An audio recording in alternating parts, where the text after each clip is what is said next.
All right. Have you ever felt torn between the hustle and home? I know most of us have at some point or another felt that. Andrew, you have really created amazing strides in conquering that balance between the hustle and home. What can you share with us about that? I think this is one of those areas that a lot of people are most likely struggling with. Maybe you're trying to figure out the balance between, how do I become someone who can truly strive in my career or my business or everything else that I'm doing, but in addition, also make sure that I have enough time for family, friends, and the things that actually matter in my life. And so overall, this balance is something that is not as difficult as most people think. Most people think you can't build wealth and in addition, be someone who can kind of do what you want in life. But this is what you're going to see time after time with a lot of things that we talk about is we believe that you can do both. And so when you look at this, one of my favorite ways to kind of make sure that you are the most productive during your day is to kind of come out and do things like time blocking, for example. So one of the main things that I love to do is I will spend a lot of time just setting up my week. So like on Sunday nights, for example, I will do what I call these Sunday night rituals. So I will go through my entire week, look at my biggest priorities, and I'll put them into my calendar during that time frame. And this allows me to tackle the most important things within my week so that then everything else kind of floods in. And then I have those time blocks of time where I can spend with family or friends or whatever else I want to do. So for me specifically, the balance begins there. And then you can start to expand out into making more money, earning more, and where to put those dollars. And you've lived this, in your career, as a financial analyst, real estate investor in all things, but also CEO and founder of your company. You have lived it. So you have been growing your family and you've been balancing between the two, creating massive wealth, generational wealth for your family and finding it. So you've lived it as well as shared it. Absolutely. And this is one of those things that I did not want to be able to sacrifice one or the other. And so for me Mhm. specifically, I had to figure out a way to make this work because as my family started to grow, I have three kids. I have a 7-year-old, a 5-year-old, and a 1-year-old. So we're in the thick of it right now. We're having a lot of fun. And these are the times where get a lot of laughs, but it's also a lot of hard things are going on at the same time. They take a lot of your time. And so when you're thinking through this process, you want to say, okay, I want to make sure my businesses are growing. I want to optimize this, but at the same time, I want to make sure that I can spend time with my family because the number one thing that I would look back and regret on is I missed out on those early years. I missed out on that time with my family. And Mhm. so I wanted to make sure that we did that. And so I started to think through the process of how do I do this? How do I make sure I do this? And so when you go through that time blocking process, then you realize, okay, well, there are some of these things that I don't want to be doing anymore. I don't want to spend so much time in the admin tasks or those types of things. And so when you track stuff like this and you understand where you're spending your time, then you can start to either delegate that out or you can work on a plan to find a way to hire out some of the areas that you really don't have enough time for anymore. Then you can focus building the business instead of having to focus so much of your time in the weeds and having to worry about all that stuff. And so that was the starting point for me. That was a light bulb moment for me. And there's a great book on this called Buy Back Your Time by Dan Martell that he walks through, the process of thinking through how to buy back your time so that you Right. can target and pinpoint those things that really are a waste of time and you should be spending more time on the things that are the most valuable. Well, I think you nailed it, and that is a great book on this topic. And not only buying back the time, it really ripples out because you're also impacting other people's lives by the people that you choose to allow to do something. And frankly, a lot of times they will do it better, faster, more efficiently, and more effectively than we would. So there's like a fringe benefit when you buy back your time that you're actually also impacting others. So your whole company, Master Money, I believe that you work with people to not only realize what they could do in terms of buying back their time, but being able to do it with confidence and not feel as if they're doing something wrong. I mean, I run into people that they feel like if they let go of that money and invest in leverage, they feel like they're doing something wrong. Do you run into that? 100%. Where we see people come across, that are just worried about they don't have the right plan in place, or maybe they're not doing the right things with their money, or they felt as though they were doing the right things, but in reality, they kind of realized down the line that maybe they are way further behind than they originally thought. And my entire goal is to empower people. I want to give people hope and I want people to understand this is my light bulb moment where I can actually build a massive amount of wealth. I just need to know some of the steps that I need to take. And so for us, one of our favorite things to do is to simplify every area of finance so that you know what the next step is that you should be taking based on your own situation. And so a lot of our podcast and everything else that we talk about is simplifying these concepts so you know the action steps. And once you start to take action, what you're going to realize is just like compound interest with investing, those actions are going to compound over time and you will see a change in your finances and you will begin to start building wealth. And what the reality for a lot of people is at the beginning, it feels like it's a slog, it's a grind, and Mhm. it's difficult, and they really don't know what they're doing. But then all of a sudden, a year goes by, or 2 years go by, and all of a sudden they start to see and reap the benefits of those results. And it is really, really cool to see those light bulb moments. In fact, my goal is to create 1 million millionaires. That's kind of what we set out to do, which Oh, is I really love fun. that. And so it's one of those things that I love, love, love helping people with this stuff because really the most of it is psychology. So like 80% of it That's right. is really your psychology and only 20% is your know-how. And once you start to master that psychology side, then you can really make a huge difference on your money. You brought up the light bulb moment and the reality. If you look at Gen X, my generation, a lot of us are not necessarily where we thought we would be at this point. And I know that there are people that are feeling as if it's too late for them. What would you say to anyone who feels like this guy sounds great and it sounds like I could learn something from his podcast, but it's too late for me? What would you say? This is some of my favorite folks to talk to because, and Mhm. we have a number of them that we love to chat with. This is one of the biggest myths when it comes to finance. You can absolutely make a massive difference. Now, let me just give you one example. So we had a listener who started to listen to the podcast. And she was 47 when she started this process. And she said to herself, hey, I actually want to retire in 10 years. So I want to retire by the time I'm age 57. I absolutely hate my job. I do not want to be doing this anymore. And moving forward, I want to figure out a way to achieve financial independence. I think most people listening to this podcast at some point in time want to be able to have enough money where they have financial freedom, where you can walk away from the office or the cubicle or the job site or whatever else you're doing right now. And so she said to herself, I'm going to find a way. So she found the podcast, which was really cool, and started to implement some of the strategies that we put into place. And once she started to do some of the things that we talk about at the time, she saw a massive difference and was able to retire in 5 years just by doing this. And so what are some of the things that she did? Well, first, she started to think through, maybe I need to protect my wealth first. So the number one thing we want most people to do is to be able to protect their wealth because life can derail you. Your water heater can break, your business can have a problem, you can have an issue come up, and all of a sudden you need to have a plan in place to protect you against that. So what do?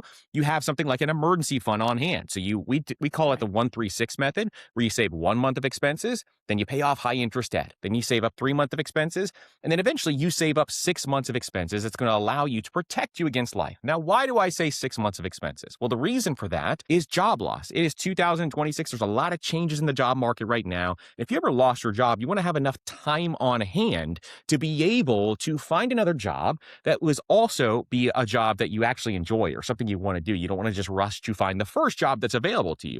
And so you can Right. start by protecting your wealth in that way.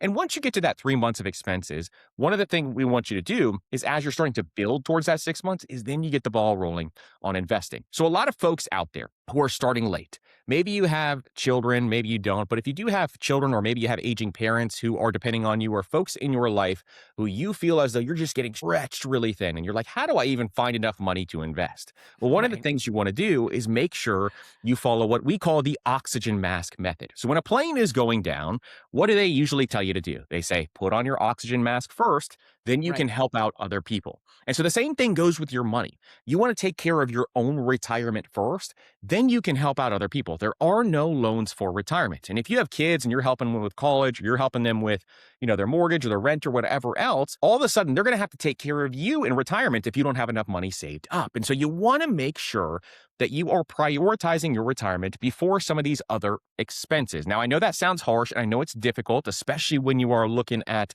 relationships, but this is what has to happen. And it is going to be much better off for everyone involved in the situation once you do that. And so some of the things that you can do is start investing in things like retirement accounts. So the order of operations that we look at is things like an HSA, for example. If you have a high Yes. deductible health plan, an HSA is a wonderful place to get started where you can look at this health savings account and have the ability to have triple tax advantages. The Roth IRA, the okay, all of these are great accounts to get started with where you get those tax advantages. Then, if you decide, hey, I want to retire early, and I want to make sure I can still access some of my funds, just getting a regular taxable brokerage account is another great option for folks out there who are looking to retire early because you can access it. There's a lot of flexibility and there's actually way more tax benefits than what most people realize. And so these are just some of the starting points and ways that I want people to think about this. But it starts with your mindset. It starts with your psychology and understanding it is not too late. Sure, you may have made some mistakes in the past. You may have felt as though time has slipped away. But guess what?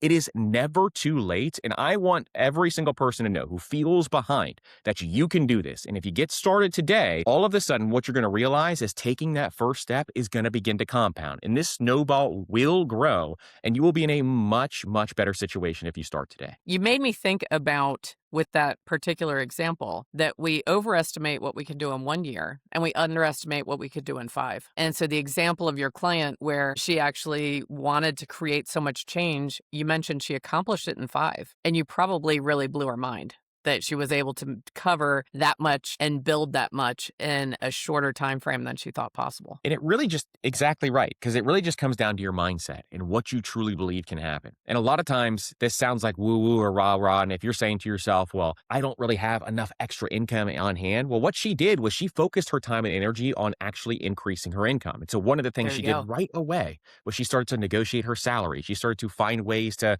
earn an extra income. She started a side job that turned into a business. Now she had an additional income. Then she started to invest in rental properties, and now more money was coming in. And so she did everything in her power to try to increase her income. And this is why your income is the number one lever that you can pull that will absolutely change your financial situation. And once you understand that your income will change your situation, it is everything. See, a lot of people, they grew up, and maybe you had parents who grew up in the Great Depression, or maybe you had parents who just lived in a time frame where things were really restricted. Things were tight, and it was very difficult. So a lot of times the way you were brought up is how you handle money. It is how you deal with money, where it is going to be a big, big shift. And once you recognize that, then you can start to focus on some of the things that you need to do going forward. Well, so she ended up expanding her income and her assets through real estate, which you already know I love real estate. So, how is that possible for people to consider? Like, let's say they've got their primary residence, but they already feel tapped out and they're like, oh, how would I start investing in real estate? We know there's so many dreamers and people that want to do it and they just don't know how to start. Do you have any words of wisdom for them on how to start setting the path where they could do that? This is one of my favorite group of people because how I started investing in real estate is I had no money at the beginning. So when I first started, I was in my early 20s and I started to look into real estate. And I got really into it. I would listen to all the podcasts, I would read all these different books,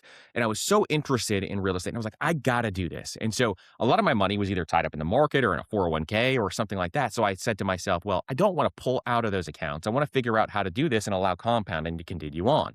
So what I did was I found a cash partner. So you can start with $0, and here's how you do it. You can go find a cash partner and you become the sweat equity partner. And so what I would do is I would go find the properties, I would find the tenants, and I would fix up the properties. I would find the contractors. I would manage pretty much everything. And I was the sweat equity partner.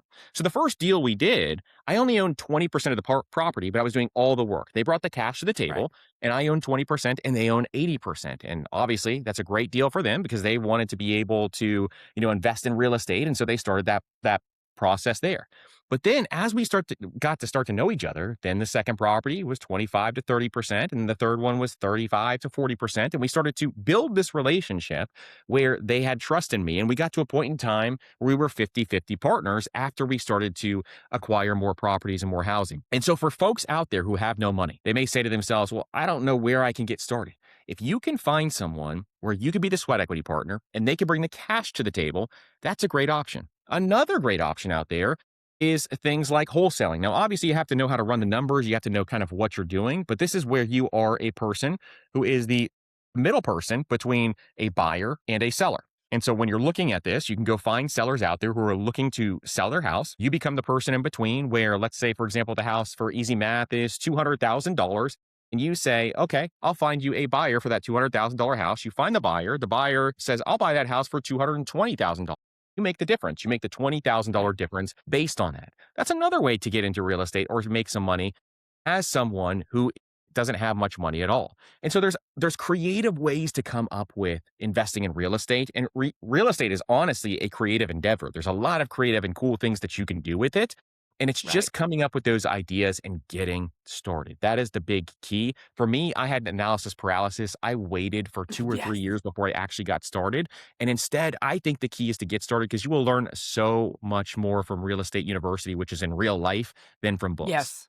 Absolutely agree. Yeah, and it's almost like, jumping off the high dive. At some point, you have to jump in and know that you're gonna be okay. And there are people along the way that will do their best to help protect you from some of the pitfalls.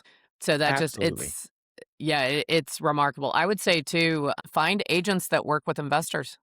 Yes. And every agent I know would be happy to give you at least one meeting, one coffee meeting where you could ask them anything and they can and ask the real questions, ask the real concerns that you have or the fears that you have, because they'll help you, you Exactly. And know? that's one of those areas where if you can find people who are in the industry, that's really powerful. And even like real estate meetups, I met so many different people from local real estate meetups. I'm in the Tampa area. Right. So for me specifically, there's some great ones out here.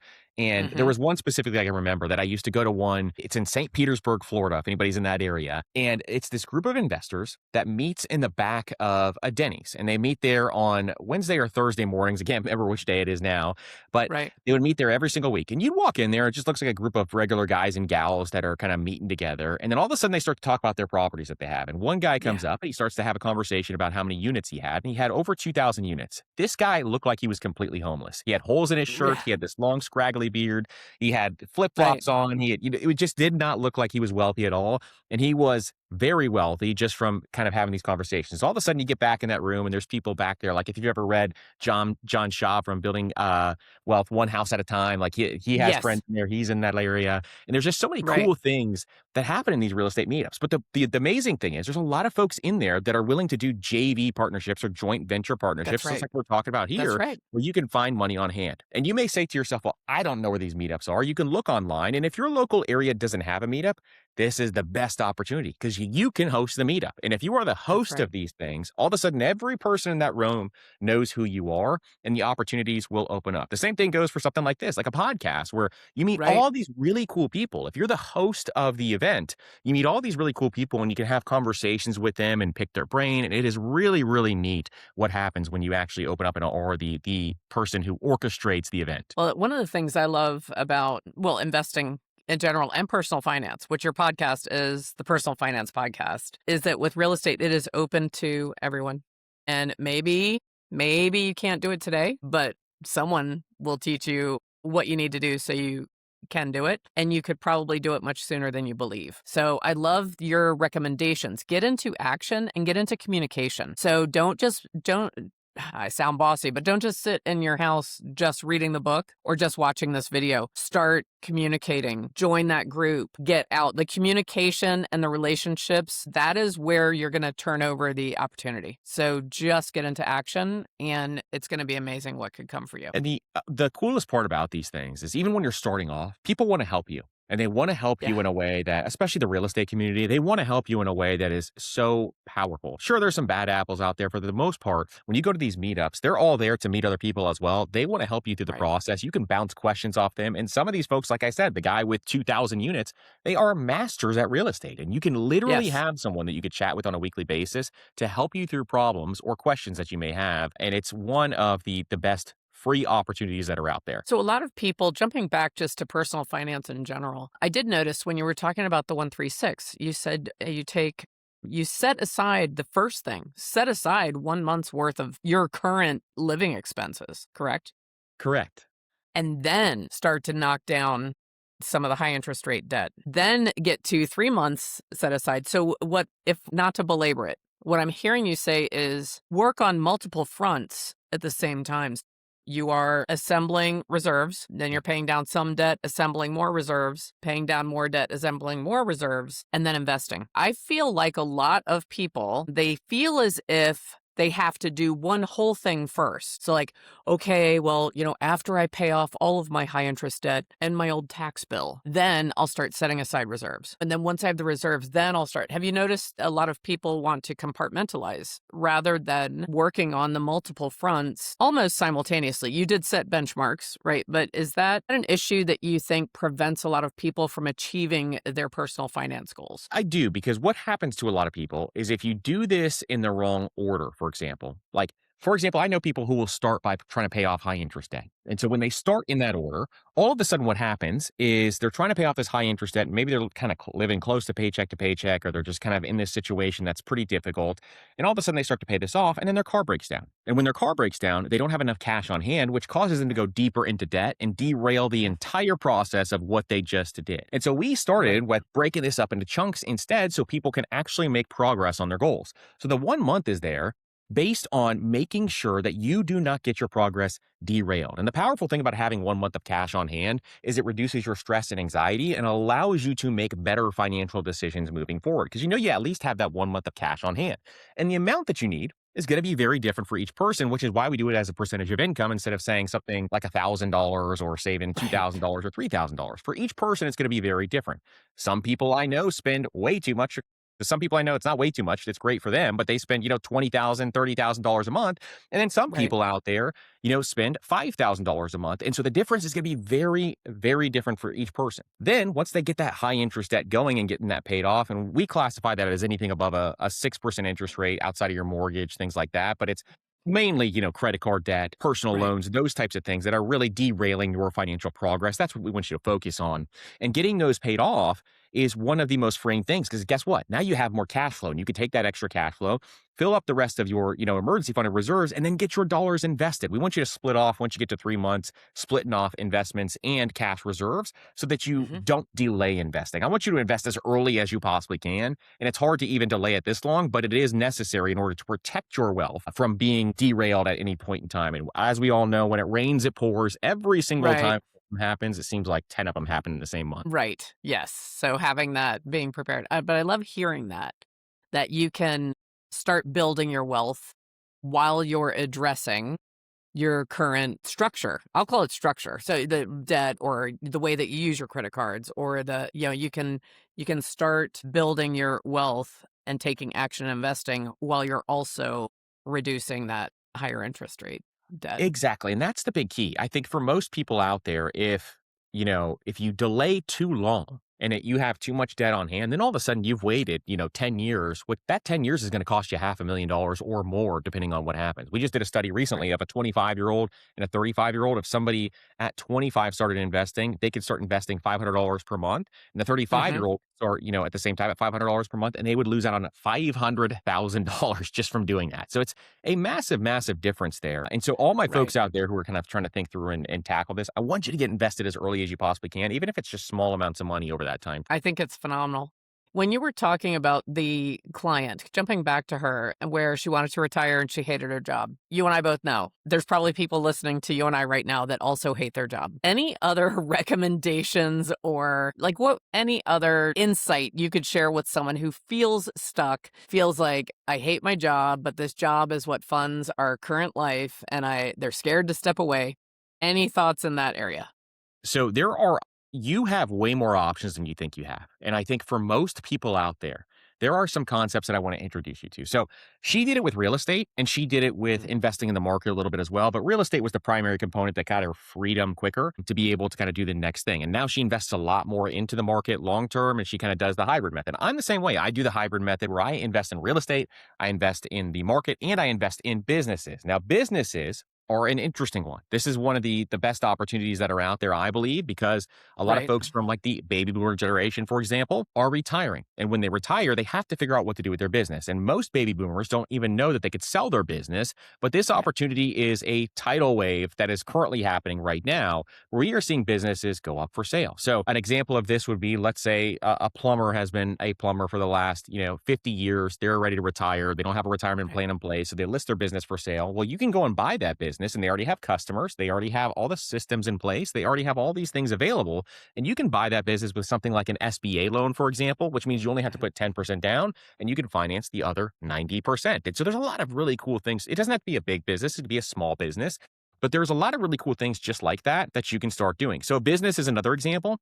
But another one that a lot of people don't think about is what we call Barista FIRE. Now, FIRE stands for Financial Independence Retire Early. So it's right along the lines with what we're talking about here. And it's called Barista FIRE because originally what people would do is they would go work at Starbucks part-time to supplement their income. So they'd save a certain amount up, and then they go to work at Starbucks at part-time to supplement their income for the rest of it, because they would rather do that than work at a job they hate. So here's an example of how this would work. Let's say somebody ends up investing some of their dollars. And over the course of the next couple of years, they have $500,000 saved up and invested. Well, that $500,000, if we use something like the 4% rule or the 5% rule, means that you could draw it on anywhere from $20,000 to $30,000 just on that portfolio alone. And so if you have that in place, that's a really cool way to kind of get started. And you're like, hey, that's really neat. I can have this portfolio, I can draw down on this, and it'll preserve over the course of the next 30 to 45 years. And then we think about, well, what if you needed $50,000 per year to live? And this is just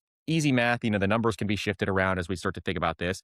But what if you needed $50,000 per year to live? Well, what if you took a part-time job as a yoga instructor because you love yoga? Or what if you took a part-time job as a fishing captain because you love to fish? Or what if you took a part-time job doing something you actually like and spending your days enjoying your time? This is what the Barista Fire concept is. It's actually working for a certain period of time, having this nest egg set up where you are aggressively saving on this nest egg. But then in addition, at some point in time, you can actually take your foot off the gas and go do something you like doing. And a lot of those jobs now are paying more than they used to, where you can, find something where if you're interested in Pilates, for example, my wife goes to Right. Pilates, a couple times a week, and those instructors there now are making really good money because they have the ability to be able to, get clients in, they can do some really cool stuff, and they're enjoying life. And that's what I absolutely love, is some of those part-time jobs that can help you enjoy life. Then as you start to build up wealth, or as you start to work some of those jobs, you can figure out other opportunities that become passive income that allow you then fully retire or coast into retirement. But also you have things like Social Security coming down the line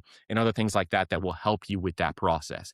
And so some of these concepts, I think a lot of people don't really think through. They feel as though they're trapped and there's nothing else they can do, but there Right. is more optionality than you actually think. You have more free will than you know. And, going back to the very first thing we started with of the home and the hustle, if someone is in a job that they hate and they hear that idea that you just gave, they might be feeling like, but I have no energy left. Plus, then what would happen to my time with family and for myself? What's your insight on that? I think for the most part, the goal is to buy back your time. Again, so it's to find a way to use your dollars as a tool to buy your time back. That's the ultimate way that you can buy your money. So what I would say to them is, hey, in your day job right now, what I would do is spend a lot of my time figuring out how much I need and starting to allocate dollars towards those investments. So if you need $50,000 per year, you figure out what those investments need to be, and then try to Right. get as close as possible to the point in time where you can take some of those extra dollars and put them there. Now, the best way to do this is to increase your income, and you could start at your day job, for example, where negotiating your salary is one of the easiest wins that you can get, where if you know what you're doing, and you know how to do this process, you can really make a lot more money. Let me give you an example of this. So we have this system where we talk through like 6 months of time where you negotiate your salary. What a lot of people do is they walk into their boss's office and they say, hey, I want a raise and I need it now. I've been doing this, this, and this. Without having any communication prior to that, their boss is caught off guard or they just don't know this is coming. And so they can't just give them a raise on a whim, usually when they Right. do that. So instead, what we tell them to do is 6 months before your yearly review, go into your boss's office, schedule a meeting with them, and say, what are some of the things that I can do to make this department more productive, or things that I can do to increase the potential of this department because I want to earn more money or I want to get a promotion. And these are the reasons why I'm doing this. They give you a list of items that you can go back and do. You take that list of items and you start executing and you start making sure that you are doing this. Then you meet with your boss in the next month. And you say, hey, here's some of the things I'm doing. Am I on track for this? They say yes. Now we're in communication mode. Then you do it again the Right. next. Then you start to communicate back and forth. And all of a sudden, what happens is if you're really tired and you feel as though you want to spend more time with family, you're increasing your income at the place that you spend time most, where you don't really have to increase your hours much more and you get that promotion or you get that raise. If you do this, even getting 3% more per year just by learning the skill of negotiation, over the course of 30 years, you will have made over $3 million more in your career than somebody who doesn't do this. And this is why it is so important to learn these skills, because it'll change your life. So that's the number one thing I would say is starting at your day job and allowing it to be something where you can increase your income. And if you can't increase your income at your current job right now, your boss says, hey, we just don't have the room or we don't have the budget. That's a Right. classic, Right. thing that a lot of people will say. Well, the average person who job hops or switches companies that they're working at makes 14% more on average. And usually what we have seen as of late is actually a little bit higher than that. So being loyal doesn't pay anymore. And for generations, being loyal is the thing that helps you get paid more. Now it doesn't anymore. And so looking at places where there are room for growth is going to be one of the next best thing that you can do. So if you're tired and you're sitting there and saying, I need to figure this out, making more money is going to be the easiest way. Cutting back, you can only cut back so much. But if you can That's right. increase, Yeah. that's going to be the Yeah. key. Because when you attempt to achieve more through cutting, at some point you stop cutting fat and you cut into the muscle. And when you cut into the Yeah. muscle, then you're hobbling yourself, so I'm so glad that you mentioned that. I want to reiterate because that is an amazing statistic. So currently job hoppers that will move with purpose and intentionality, they're making, I believe you said 14% more. Yep. And in some instances, and I'm assuming some industries, even more than that currently. Exactly. And that So is be the open to major thing. change. Exactly. Be open to change and be open to look for new opportunities. The best time to look for an opportunity is not when you need it. It's when you already That's have a right. job. It's when you have that available. Because in today's day and age, it takes a little longer to find a job than it used to, Mhm. especially a job that you like and it has the culture fit and the career fit for you.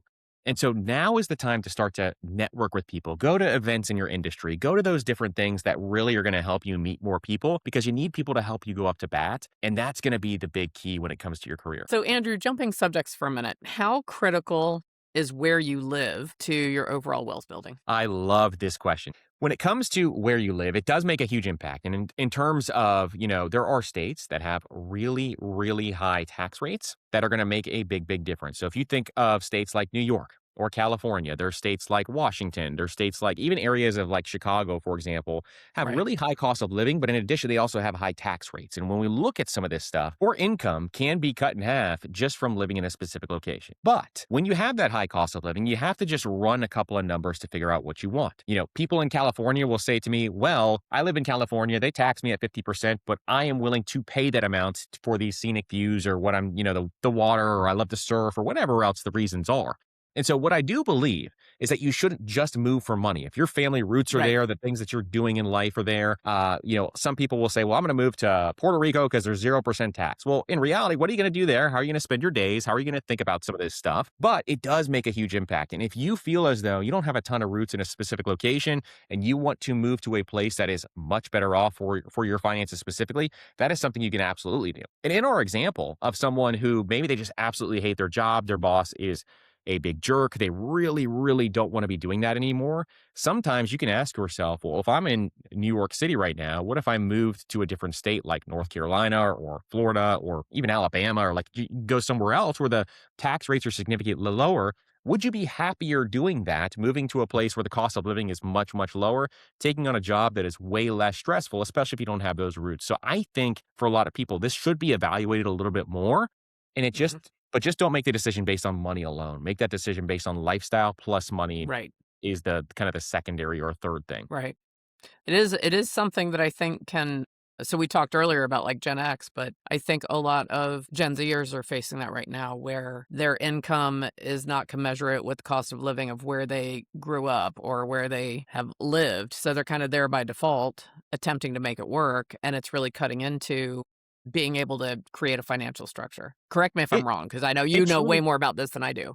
It truly But is. And I have friends who, for example, they decided they wanted to go to New York City because it's the big city and it's exciting and mhm, it's enjoyable and it's something they really wanted to do. And they were chasing opportunity. But then all of a right, sudden, as time went on, they realized pretty quickly that the cost of living is so high. The rent is, five, six, $7,000. One of them was every single month. And they ended up having to have this situation where they felt as though they're making $200,000 per year and living paycheck to paycheck. And they're like, I can't do right, this anymore. And they end up moving. And it's one of those areas where if you feel constricted like that, just know you don't have to stay there. You don't have to be doing that. And it's one of those things where if it causes stress and anxiety or just worry around your finances, it's not always worth it. And just know you have options. And this is what I keep kind of alluding to is like you right, have more flexibility than you think you do. I know the decision is hard and it feels like you're stuck there because you're in it.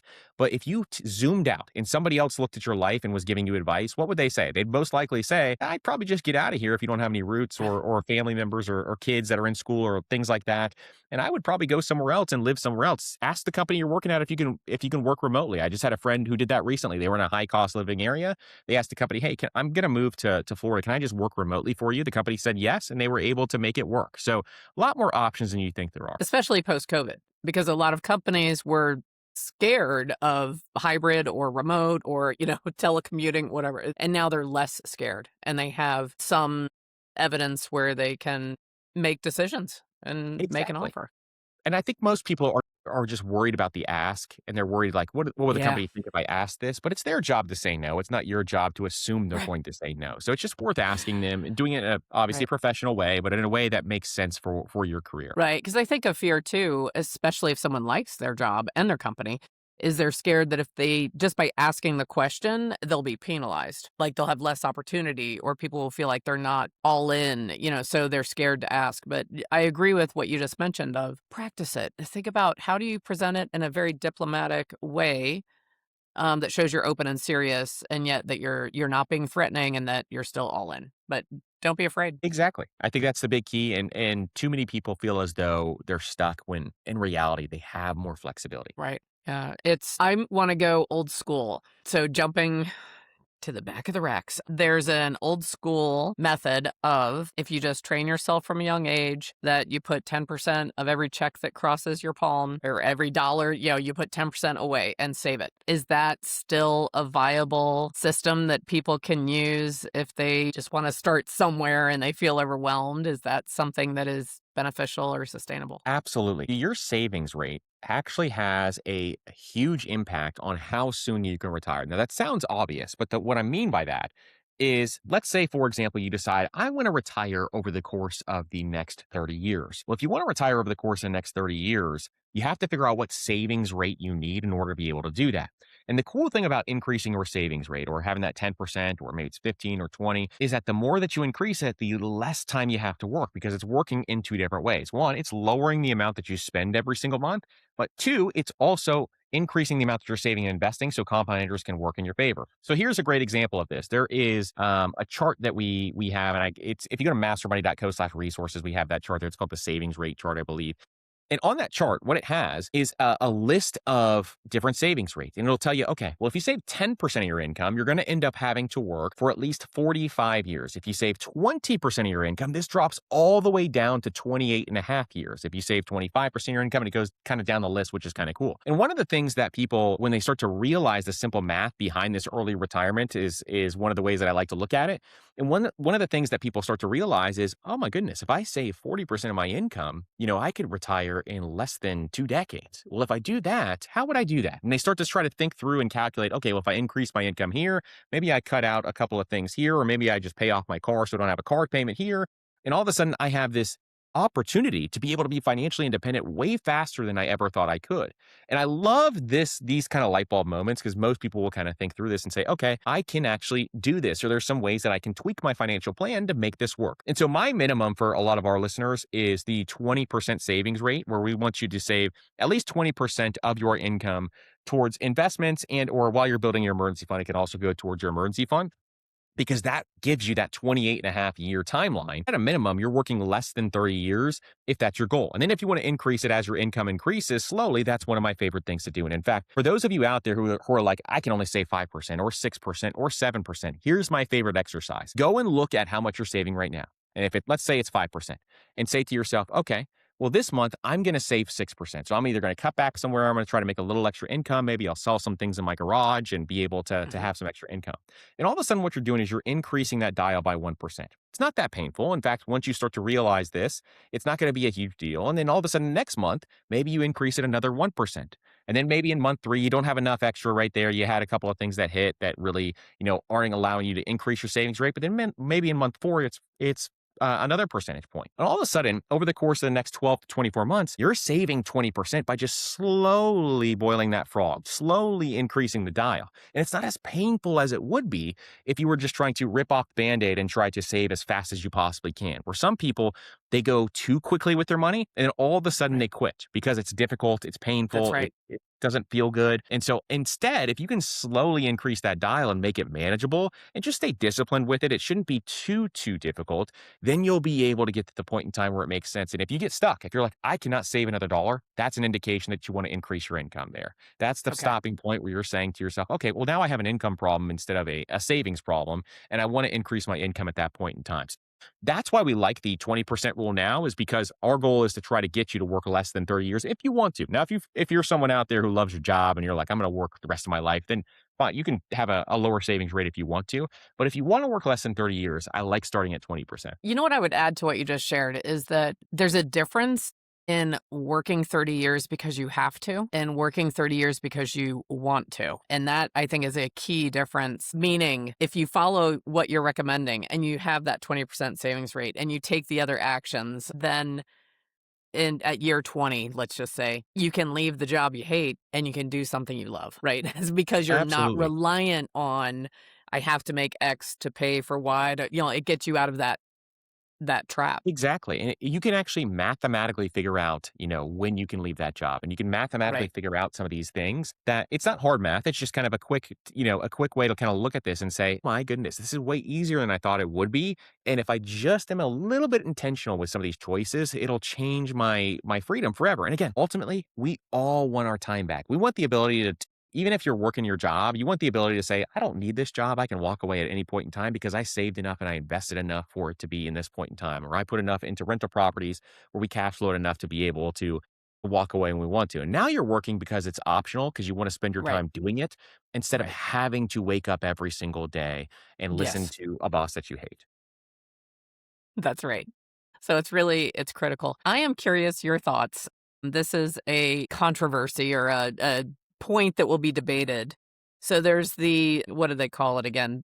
The coffee leak. So there's Yes. some people in financial advice area and they say stop buying the coffee out and stop doing these little things, and they say if you stop that leak of the small things, it's going to have a big impact. And then the other side typically says that will not be enough. That is barely that's not going to be a significant enough change that you're going to feel it and you're going to build wealth. Where do you fall in the whole, the coffee expense category? I love this because I typically lean towards the side against like worrying about the coffee, meaning I don't want you to really worry about those small purchases if you don't have to. But the way to do this, or the way to think about this and frame this, is that you want to focus on the big expenses that matter most first. And so what most people do is they focus on the coffee or the small expenses first, which causes Right. them to focus on the wrong choices. Let me give an example of this because the first time I started to budget or get my finances together, and then right after I started to kind of figure all this stuff out, then I got married. And I went to my wife and I said, I started,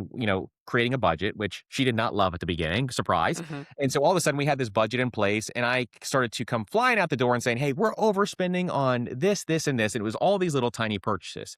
What I failed to realize at that time frame was that the reason why we were in this situation where we were living paycheck to paycheck and trying to figure out our money was not because of these little purchases, it was the big ticket items. And so some of the big ticket items, for examples for most people, housing is going to be the biggest one for most Right. people. We want you to spend 30% or less of your income on housing expenses. And for those of you out there that don't know how much you spend, just calculate what your total cost of ownership is. So it's going to be things like not just your mortgage, like repairs, things like all those other maintenance items, all those different things all combined into your housing expenses. Transportation is another big one. Car payments are the biggest wealth killers in this country right now.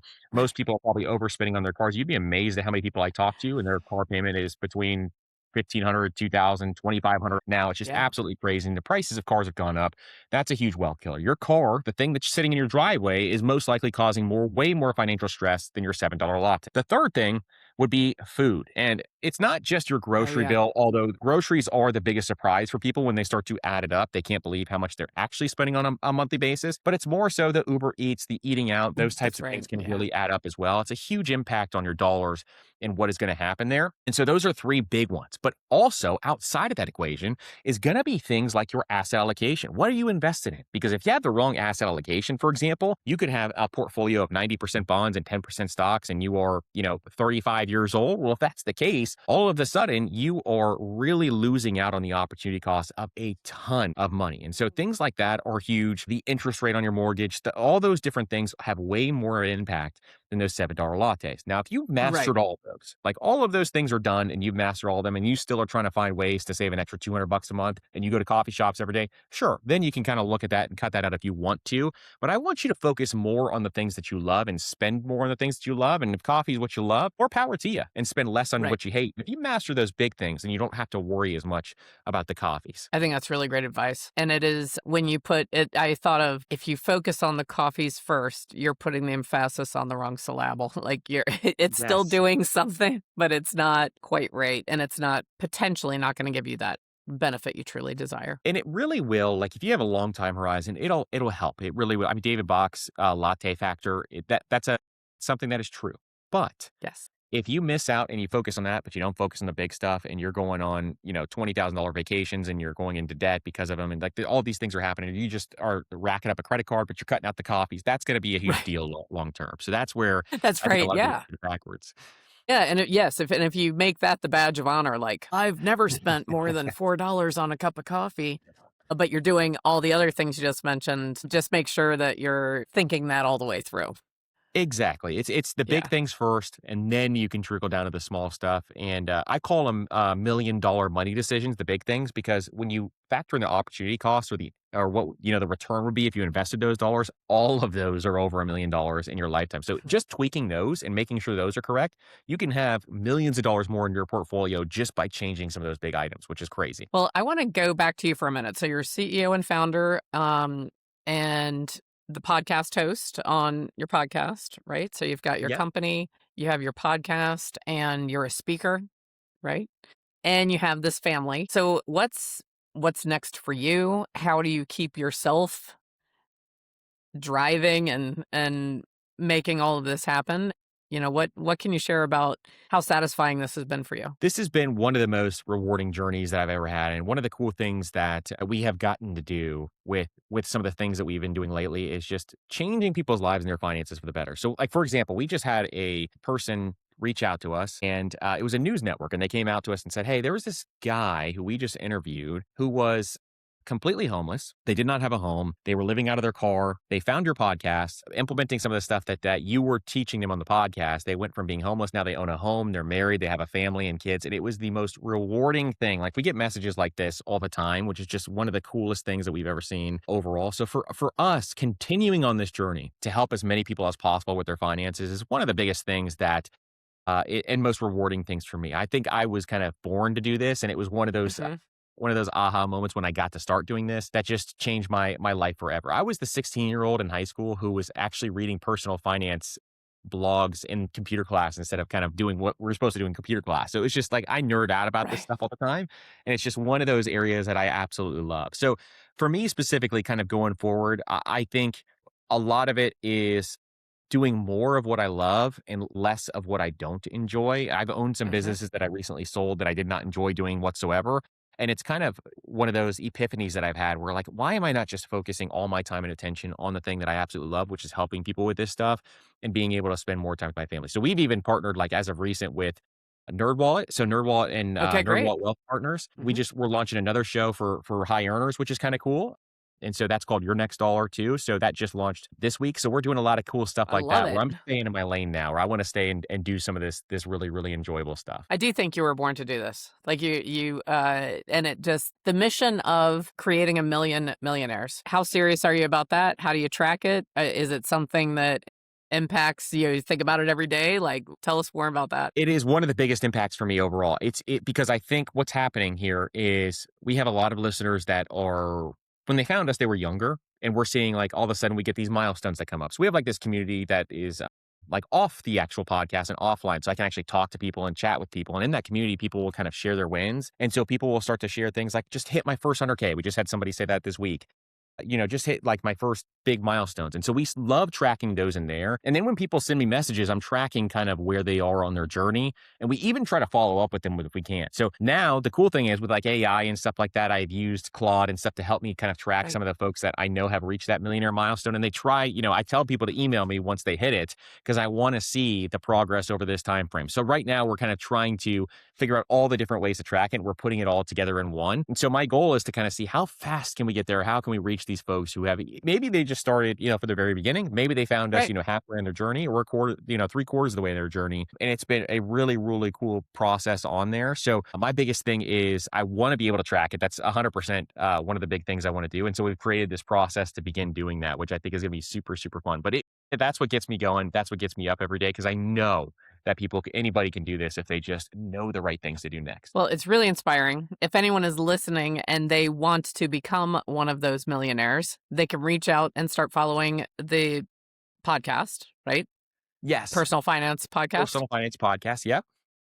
And what other resources would they have at their disposal? So if you want, like we have tons of free resources. If you go to mastermoney.co/resources, we have things like retirement calculators or compound Mhm. interest calculators, or we have just guides like on the 136 method I just talked about for your emergency Right. fund. We have so many free resources and we want to give as many away as we possibly can. So check that page out, mastermoney.co/resources. That'll give you, as much as you can handle there, which is really cool. Then we have a newsletter. So every single week we send out a newsletter called the Master Money Newsletter. It's 5 minutes a week of money tips that you can use, and we actually do a money challenge every week for an actual tip for you to be able to go out and do. I just wrote it this morning. This week's is to increase your 401k by 1%, kind of what we talked about in this podcast Mhm. episode. And so we give you challenges like that to make you kind of progress through your process. And so that's a really cool place as well. And then we're on all the social media. So at Master Money Right. Co, we give quick tips that are usually around a minute about your finances and your money. And so we're on everywhere from TikTok, Instagram, Facebook, wherever you can find us, we'll be there. So, Andrew, it has been a pleasure having you here. And what comes through loud and clear is no matter how old you are, no matter what job you currently have, no matter what debt you're starting out with, or what obstacle you perceive,